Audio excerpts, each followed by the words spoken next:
warahmatullahi wabarakatuh.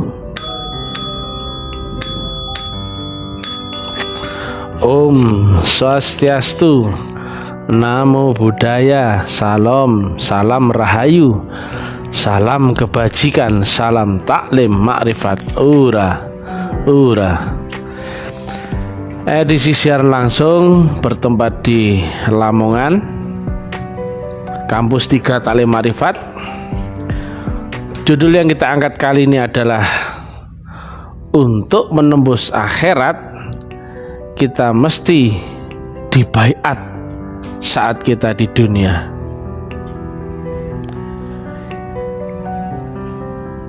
Judul ini akan banyak kontroversi ya, karena ada banyak aliran, golongan dan sebagainya itu mempunyai keyakinan dan kepercayaan beda-beda.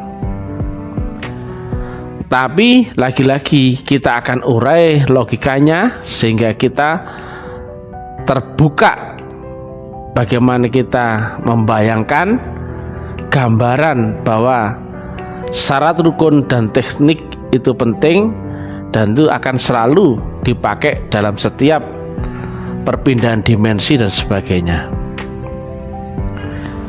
Saat kita di kandungan ada kalimat, kutipkan sebagian rohku dan kau bersujudlah. Roh kita adalah bagian dari roh Allah, atau dalam hal ini roh Allah kedudukannya adalah maha roh.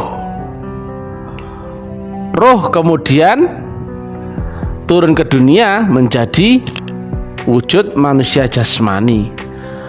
Padahal roh sendiri aslinya di alam metafisikanya itu tidak berjenis kelamin, tidak berwujud, kemudian tidak terdeskripsi dan sebagainya. Roh pun tidak ada matinya dan roh membawa sifat qadim. Maka maha roh membawa sifat maha qadim.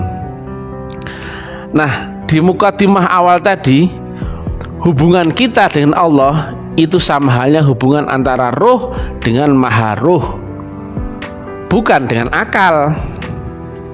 Akal baru, dalam hal ini akal belum ada. Saat disampaikan kalimat kutipkan sebagian rohku dan kau bersujudlah, itu akalnya belum ada. Tetapi ingat, ada proses pemampatan dari alam roh, kemudian yang roh itu akhirat ya, kemudian masuk ke dunia kena undang-undang portal panca indera, 5 indera.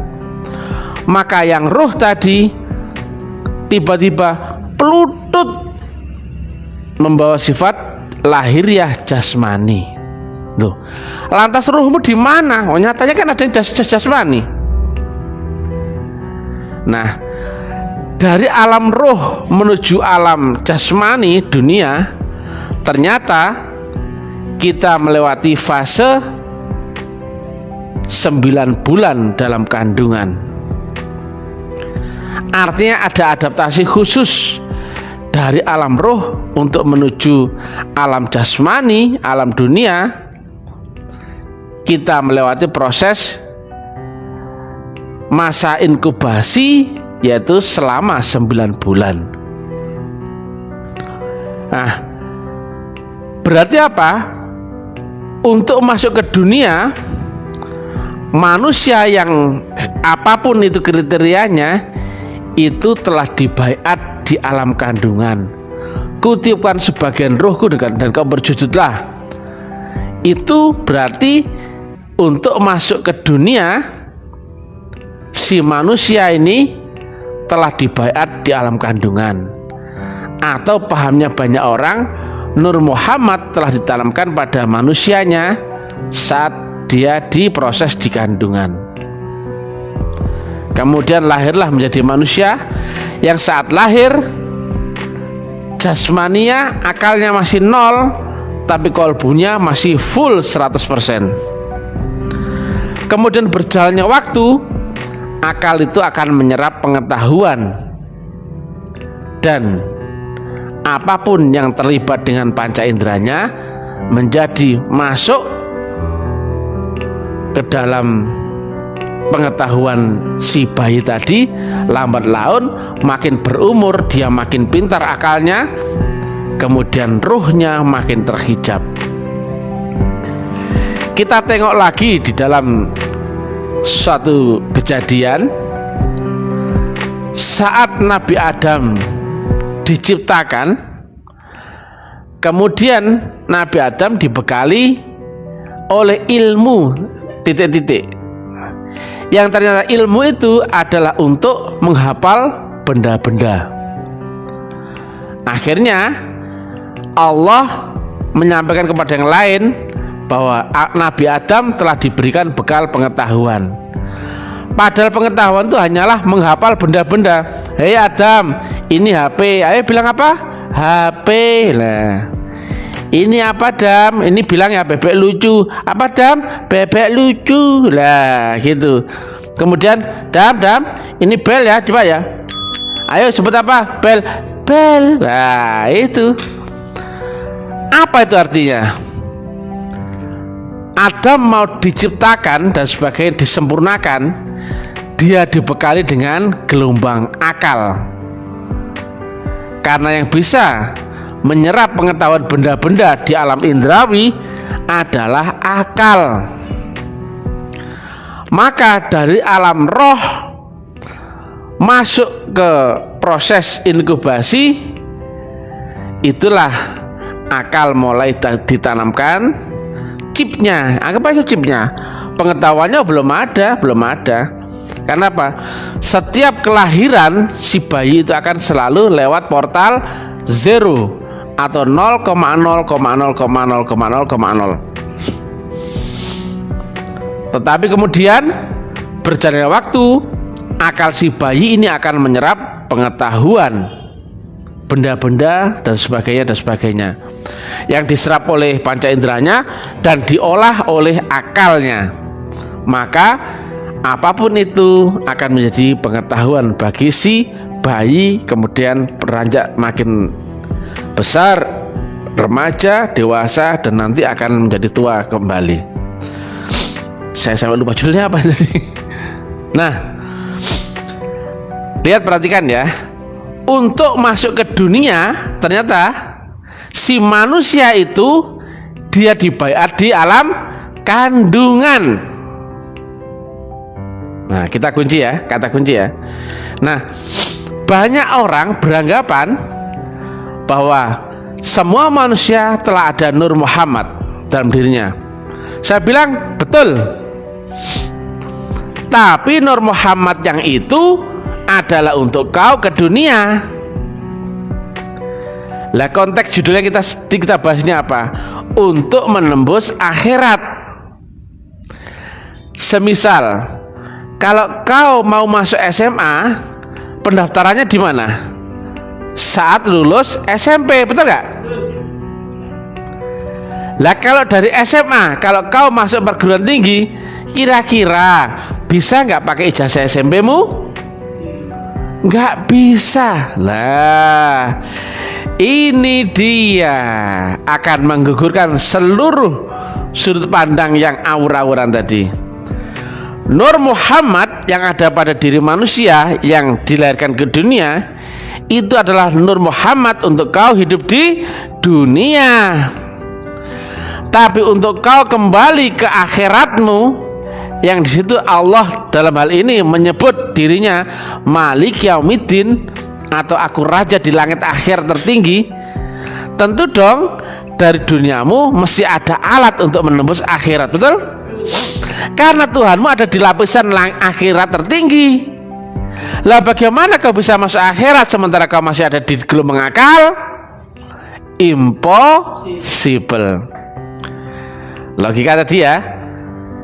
Untuk masuk SMA, pendaftarannya adalah di lulus SMP. Barulah kau masuk ke dunia. Kau dibaiat di alam kandungan, betul ya? Lah, untuk bisa masuk ke akhirat, baiat mesti di alam dunia, harus ketemu dengan guru di dunia. Artinya gurumu di alam kandungan tidak bisa dong dipakai untuk masuk ke dimensi akhirat, betul ya? Ijazah SMP tidak bisa dipakai untuk masuk ke perguruan tinggi. Jelas ini, hai orang-orang yang punya keyakinan kepercayaan yang bengkok-bengkok. Saya ulangi lagi, sama-sama Nur Muhammad, tapi fungsinya beda-beda. Sama-sama ijazah SMP sama ijazah SMA beda nggak? Beda dong. Untuk masuk ke dunia kau mesti dibaiat saat di kandungan, tapi untuk bisa kembali pulang ke akhirat kau mesti baiat di dunia. Jelas, hai? Maka ini menggugurkan teori bahwa gak perlu baiat di dunia. Mana bisa kau nembus akhirat? Enggak bisa. Jika nggak bisa nembus akhirat, mana bisa pulang rohmu? Yang kutipkan sebagian rohku dan kau bersujudlah. Mana bisa rohmu pulang kepada yang maha roh? Sementara kau di dunia terpenjara dengan akalmu dan panca inderamu dan badan kasar jasmanimu. Ini mohon maaf ya, banyak saudara-saudara saya yang kejawen ini kan menganggap Nur Muhammad telah ada di dalam dirinya, jadi gak perlu mencari guru mursyid. Nggak bisa. Apalagi, mohon maaf ya, tidak ketemu wasilah ya, nggak tahu wasilah, gak mengakui guru rohani, hanya mengakui dulur papat limo pancer, dulur sejati, kakang kawah adi ari-ari. Bukan itu. Bukan itu. Itu adalah bahan dasar saat kau dari kandungan untuk masuk ke dunia. Lah dari dunia untuk pulang mesti dong ada campur tangan guru rohani. Nah, sebetulnya di kejawen kuno itu ada yang disebut guru sejati. Lihat ya, ada ilmu rasa pangrasa, rasa sejati, sejatine rasa.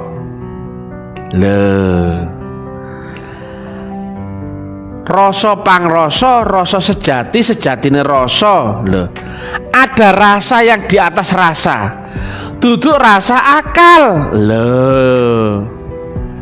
Berarti apa? Ini bukan tentang teori ilmu akal. Masuk ke alam rasa di atas rasa itu mesti lewat baiat, sehingga kau masuk ke dimensi seolah-olah rasa tapi bukan rasa akal. Disebutnya rasa sejati, sejatine rasa, rasa pangrasa loh. Nah, rasa kan akal. Ini bukan lagi rasa yang itu.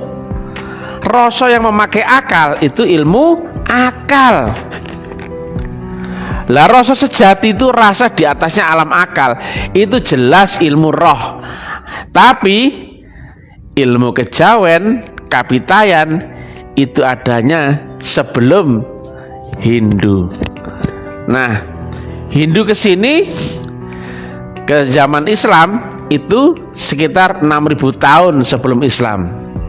Islam ke sekarang 1.500 tahun. Maka kapitayan itu adalah agama yang sangat kuno. Agama di zaman sekitar kurang lebih 7.500 tahun yang lalu. Lah, bayangkan ya, bagaimana kau memakai teknologi yang masih kuno dipakai di zaman ini? Kau ketinggalan kereta, jalanmu timik-timik.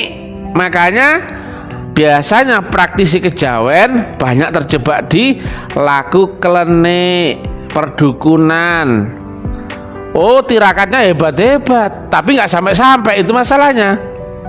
Puasanya sampai 3 bulan itu ngerawat, moteh, pati geni, sungsang, kemudian apa itu, pendem dan sebagainya. Wah, semacam-macam, hebat-hebat tirakatnya. Tapi teknologi rendah, maka logikanya orang yang berbeda. Satu naik sepeda ontel ke Jakarta, oh dia ngoyo dia, mati-matian dia. Tapi satunya santai, dia naik pesawat ke Jakarta. Kira-kira duluan mana sampainya? Naik pesawat. Loh, tapi yang naik pesawat ini santai loh ya. Tetap ya duluan sampai ya? Duluan sampai. Kenapa? Menggandeng teknologi mutakhir. Sama halnya itu, saudara-saudara Kapitayan tirakatnya hebat-hebat, jos. Gak cuman poso, melek, ya bagai, ya melek, ya poso, tirakatnya ngowoyo, seperti dia naik sepeda ontel, ngowoyo. Tapi belum tentu selamat sampai tujuan. Bisa jadi tiba di jalan, ketubruk sepur, kemudian dehidrasi, maaf bongkon dalan, iya apa gak? Nah, kenapa nggak pakai teknologi mutakhir? Demikianlah. Nah, ini menggugurkan teori bahwasanya gak perlu kita bayar di dunia, gak perlu kita mencari walia mursyida. Lho, lah fungsine Rasul iku apa? Lah nok kono nok bayar no alang pandungan. Lah nok kene lho fungsine Rasulullah iku apa? Lah fungsine guru sejati iku apa? Fungsine Atman, Buddha, Roh Kudus, Rasulullah, mursyid iku apa? Lek gak dadi rajane menungso, dadi guru sejatine menungso, guru rasa pangrasa, nuntun dalan sejatine menungso agar bisa sampai masuk ke alam kelanggengan loh. Lah sekarang ini kan akhirnya apa? Banyak teori kejawen, Kapitayan, tapi gak ngerti asli nih, yes. Asal belangkonan kok ingin gitu, asal kelambian lurik, asal bakar menyan, asal ngadep punden, tapi gak ngerti apa itu guru sejati. Guru sejati itu duduk menungso, bro. Dulu nih gak percaya. Kenapa di dalam babat tanah Jawa ada istilah Gusti Pangeran? Ya enggak? Lah pangeran itu siapa? Istilahnya pangeran itu apa? Anaknya raja, betul nggak? Lah kenapa nggak disebut raja? Karena ada manusia yang menjadi titahnya Allah atau Gusti sing murbeng dumadi sing rupa menungso. Makanya jenenge pangeran, Gusti Pangeran. Sama nggak dengan dalam apa teologi Nasrani? Tidak akan kau sampai kepada Allah Bapa tanpa lewat aku, kata Yesus. Lha lak padha toh? Adalah dia Allah Bapa, aku anak Allah loh. Lah jelas toh? Lah padha enggak dengan kono iku sing Gusti murbeng dumadi, sing kene iku Gusti Pangeran. Padha enggak? Lah kowe gak ngerti kok angger gaya-gaya kejawen. Bikin malu saja sama Mr. TM ini ya. Makane kudu ana baiate lho. Tapi sampean kan gak ngerti. Dikirane angger poso, melek, goleki dulur papat lima pancere, dulur sejati apa? Dulur kakang kawah di hari-harine. Duduk iku duduk sing gawe mulih. Iku gawe nek donya. Nek gawe mulih kudu oleh alatnya maneh. Untuk masuk SMA, kamu pakai daftar saat lulus SMP, gawe ijazah SMP, betul ya? Lah kalau untuk pulang, lah untuk naik ke akhirat, itu sama halnya untuk kau masuk perguruan tinggi, mesti lulus SMA dan mesti pakai ijazah SMA. Lah gampang toh. Lah kalau sekarang kejawen gak mau baiat akan guru walia mursyida, itu sama halnya kau masuk rencanamu kepinginnya masuk perguruan tinggi tapi pakai bekal ijazah SMP. Yo gak kanggo, sampean salah kamar, Wak. Teknologimu masih teknologi rendah. Makanya sama saya terjebak di kesaktian. Kesaktian tuh wah, keramat yang paling rendah itu kesaktian. Logika. Kalau kau ke Jakarta naik odong-odong, kelihatan nggak kanan kiri? Ada lihat Alfamart, Indomaret, lapangan bola, lapangan voli, rumah Pak Camat, Balai RW, Masjid Darussalam. Kelihatan nggak itu? Kelihatan. Karena kamu pakai teknologi rendah. Odong-odong lihat nggak? Becak lihat nggak? Sepeda ontel. Sehingga kecepatan faktor yang relatif, oh kelihatan tuh, masih kelihatan keramat, kaya, sakti, bisa ngobat. Itu keramat rendahan. Lah kalau kau logikanya, ya kita ngomong 11-12 sama Kanjeng Nabi lah.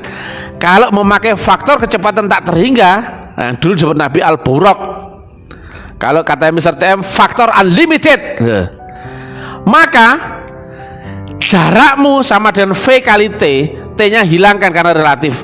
Maka kau mesti menemukan faktor kecepatan tak terhingga, baru kemudian sampai kepada Tuhanmu yang jarak tak terhingga. Maka kecepatanmu menggandeng faktor tak terhingga, maka sama dengan tak terhingga. Maka ibaratnya memakai kecepatan superjet sampai. Saya tanya, maka kelihatan nggak Alfamart di kanan kiri? Gak kelihatan. Aku malu kalau ngomongin ini. Betul gak? Lek kamu dalam prosesmu masih kelihatan akan ilmumu, berarti itu masih ilmu yang dijangkauan akalmu. Kalau bahasanya orang intelek adalah akalmu. Paham gak kau? Tapi ya, yang namanya ultra itu tidak terbaca akalmu atau tidak terbaca kemampuan manualmu. Ultrasonik itu nggak berarti nggak ada bunyi, nggak terdengar oleh telingamu, tapi ada bunyi di atas batas ambang kemampuan kupingmu untuk mendengar. Betul ya? Nah, namanya ultrasonik itu berarti di atasnya alam batas ambang fisikamu untuk mendengarkan melalui getaran gelombang panca indramu. Tapi ada, maka jika kau memakai kecepatan relatif, oh masih terbaca oleh akalmu. Bisa sakti, bisa kaya, bisa keramat, bisa sukses, bisa macam-macam. Berarti itu masih dunia. Blok goblok. Kalau yang memakai dimensi kecepatan tak terhingga, nggak kelihatan semua, alias biasa-biasa saja. Gelombang ultrasonik contohnya itu adalah kelawar, dia bisa membaca gelombang ultrasonik. Kalau infrasonik itu jangkrik. Oh jangkrik kan ya, duduk ngono itu. Iki jangkrik beneran, duduk jangkrik jangkrik kan ya, duduk rek.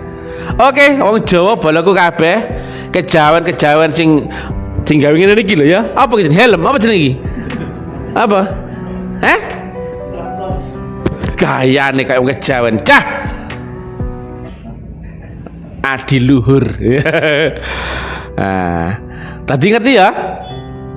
Makanya ono istilah Gusti Pangeran. Iku sambungane karo Gusti Allah sing kono iko. Ono rupa sing wujud, gak percaya? Ono istilah sunan. Apa ki singkatane? Susuhunan.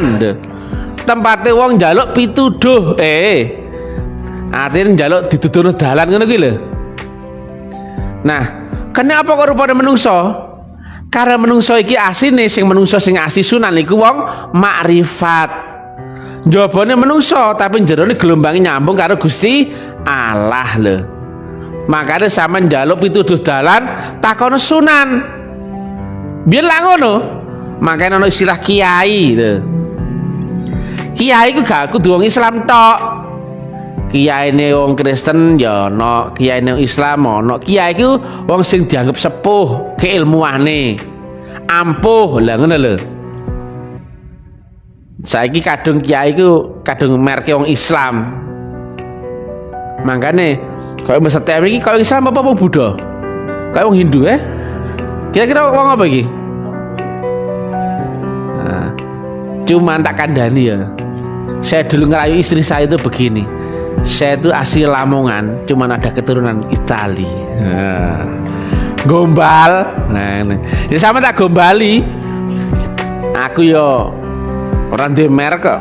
Aku rawong Arab. Aku rawong Jawa. Aku ra Cina. Aku ra agama iki, ra agama iku. Oh, sakaremu aku mau sebut agamaku apa sakaremu. Cuman aku manggon nok tanah Jawa. Maka di mana bumi dipijak, nok kono langit tak junjung. Aku tertarik gaya jadi orang Arab. Oh, gak perlu. Aku nok dadi wong Jawa. Makanya orang kejawen boloku kabeh tak lurusno ke. Ana paham-paham melungker niku kudu lurus. Dadi kapitayan ku agama kuno, sadurunge Hindu. Maka teknologi kuno. Nek kono jenenge arane guru iki guru sejati. Iku dudu menungso, tapi rupane menungso. Sama seperti Atman, Buddha, Roh Kudus, Rasulullah, Mursyid itu dudu menungso. Nah, begitu. Makane nek zaman biyen ana topo pendem dan sebagainya, ana sesuatu ilmune ku. Cuman kan ora oleh diomong babakan syariate karena nanti kacau semua. Tapi dipahami ya. Jadi untuk bisa kembali pulang ke akhirat, baiatmu mesti di dunia. Kau mesti mencari guru sejatimu. Bagi wong kejawen, bagi wong Hindu, kamu harus mencari guru Atmanmu. Bagi orang Buddha, kamu harus mencari guru Buddhamu, Roh Kudusmu, Rasulullahmu. Di zamanmu sendiri, deloklah kitabmu, lah mesti ono. Jadi guru sejati ku gak harus dok zaman 7.500 yang lalu, ora, tiap zaman ku ya ono. Makanya semua rasul iku ngeling diturunkan dari Tuhan yang sama. Nah agama iku kabeh iku makrifat. Makrifat dalane mesti lewat syariat hakikat sih, yaitu tarekat. Nah tarekat itu kan istilah. Saat temennya kan metodologi. Tarekat itu jalan, duduk rupane kemudian merek tertentu enggak, duduk prosesnya lewat kono, yaitu metodologi. Ternyata isinya tarekat adalah baiat, teknik dzikir atau semedi, teknik topo broto atau suluk, dan ngebdi ngemban visi misi ketuhanan. Iku semua ada di baliknya seluruh metodologi agama. Kejawen ya ono, Hindu ono, Buddha ono, Kristen ono, kabeh ono. Nah, karena paham-paham apapun aliran agama ini menjadi syariat tok, hanya menjadi dogma teori, gak pernah bisa praktek masuk ke makrifatnya, maka agama menjadi terpecah-pecah karena keterbatasan akalmu. Kalau kau melihat agama dengan akalmu, oh banyak agama di dunia, betul ya? Tapi kalau kau melihat agama dengan rohmu, agama hanya ada satu. Tak takoni, sing akeh itu apa nih?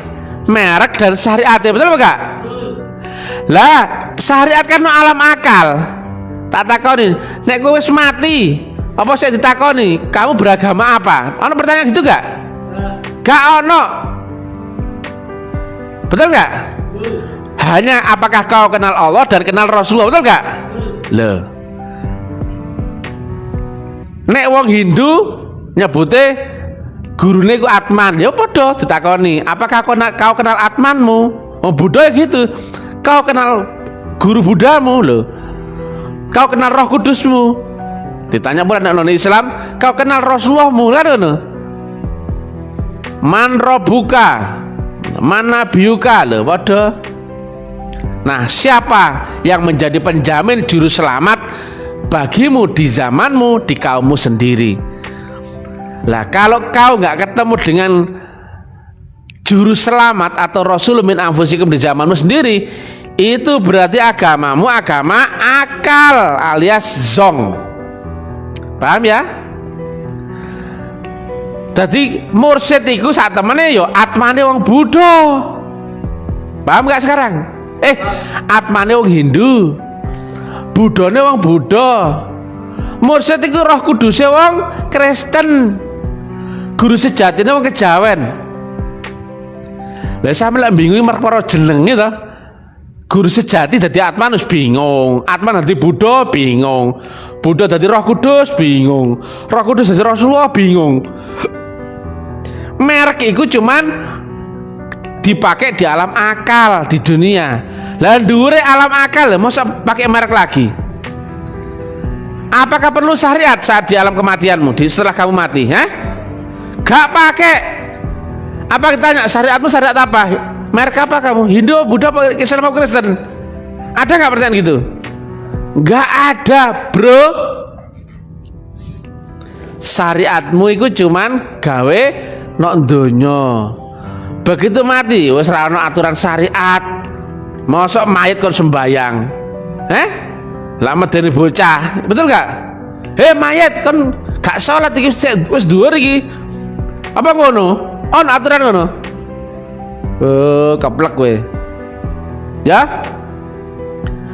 Dadi gurune Mr. TM iku padha karo guru sejatine wong Kejawen, atmane wong Hindu, Buddhane wong Buddha. Roh Kuduse wong Kristen. Padha karo Rasulullah wong Islam. Nah, begitu ya. Perkara merek itu hanya perkara dunia. Yang ngasih nama siapa ya? Kesepakatan manusia lah. Nah, agama tuh dari dulu itu ma'rifatullah. Lah makrifat itu dalane lewat metodologi agama. Apa ku isine? Pertama baiat. Betul nggak kejawen ana baiat ya? Takoni. Ngerti kowe baiat? Betul nggak? None Hindu ana baiate? Ada, jenenge apa? Inisiasi lho. Buddha ada kak? Ada. Kristen ada kak? Jenenge apa? Baptis lho. Ono kabeh. Guru cahaya, guru rohani, guru sejati ono kabeh. Tuhannya pun sama walaupun disebut Allah, Gusti Allah, Allah Bapa, kemudian Allahu Subhanahu wa taala. Tapi lah podo, iku hanya jenenge merek tok. Aku nyebut ini bebek lucu. Saya nyebut bebek kuning, bebek cilik, bebek anak-anak, bebek plastik apa bebek karet. Lah iki ra podo to? Barangnya lo podo. Iku hanya masalah jeneng tok. Terserah sampai jenenge apa. Iki sama jeneng tekek sakar sampean ngono. Suaranya apa iki? Manuk lah ngono. Manuk padahal bebek lucu. Jadi begitu ya. Kita ini telah terkotak-kotak ya dengan sudut pandang. Dan kita nggak ketemu dengan ma'rifatullah. Nah, kecuali kalau yang telah sampai bisa menjelaskan metodologi agama itu. Karena menuju ma'rifat mesti lewat guru rohani. Kalau nggak lewat guru rohani, ma'rifat itu ma'rifat gendruwo. Saya jamin ma'rifat bener lho sapa. Dari awal lho, syahadatmu lho dikunci ambek Gusti Allah. Aja mung asyhadu alla ilaha illallah tok. Kudu nyeseni wa asyhadu anna Muhammadur Rasulullah. Betul? Kudu lewat Muhammad Rasulullahmu nok zamanmu dhewe. Lah kalau kamu nggak mengakui Rasulullah nok zamanmu sendiri, tapi gayane sok-sok mengakui Gusti Allah, itu bullshit, omong kosong. Jadi gurunya Mr. TM itu yang disebut guru sejati, disebut Atman, Buddha, Roh Kudus, Rasulullah. Itu gurunya Mr. TM. Wong muridnya harus jelasno, betul ya? Oh, pemene gurune. Gak usah kita bahas gurunya Mr. TM. Sama wis tersepo nabi omongan Mr. TM, iya gak? Ono lagune terpesona kamu terpesona dengan Mr. TM yang apa? Brilliant, baik hati dan tidak sombong. Loh ya. Lha ngono lho gayane. Ya Cak ya. Sing cerdas sithik ya. Nek gaya agama kuno aja keplek-keplek ya. Oke guys. Kabeh dulur, kabeh bolo. Sing pengin nyangkruk nek kene, ngopi kene bareng ya. Dadi cangkruke bahas tauhid sing ilmiah, logik tinggi lho. Dadi kaawur-awuran asal keramat, gak musim keramat iku. Wingi wis mari musim duren, betul gak? Wis lewat musimnya. Nah, keramat itu sak durunge musim duren. Musim keramat, musim rambutan, terus musim duren. Saiki musimnya back to school, lha back to school, lha kembali ke sekolah. Mari musim corona, betul gak ya? Wis mari. Gayane kok ludrukane karto lho. Baseman ya. Oke guys, ya. Ngeri-ngeri sedap. Rungokno cocote Mr. TM sing ampuh ini ya. Kondang temen ki Mr. TM ya. Rasa pangrasa, rasa sejati, sejatine rasa itu adalah rasa di alam roh. Hanya orang-orang yang telah dibaiat yang bisa ketemu yang dimaksud tadi. Rasa itu bukan rasa akal, tapi rasa di dalam kolbumu. Hanya orang yang dibaiat yang akan mengerti itu. Suksma, puji Tuhan, haleluya, alhamdulillahirabbil alamin, ilahi anta maksudi, waridho kamalubi. Sekali lagi, yang tidak dibaiat di dunia mustahil kau bisa menembus akhirat. Jangan lupa like, comment, and subscribe guys dengan Mr. TM di channel YouTube Taklim Ma'rifat. Assalamualaikum warahmatullahi wabarakatuh.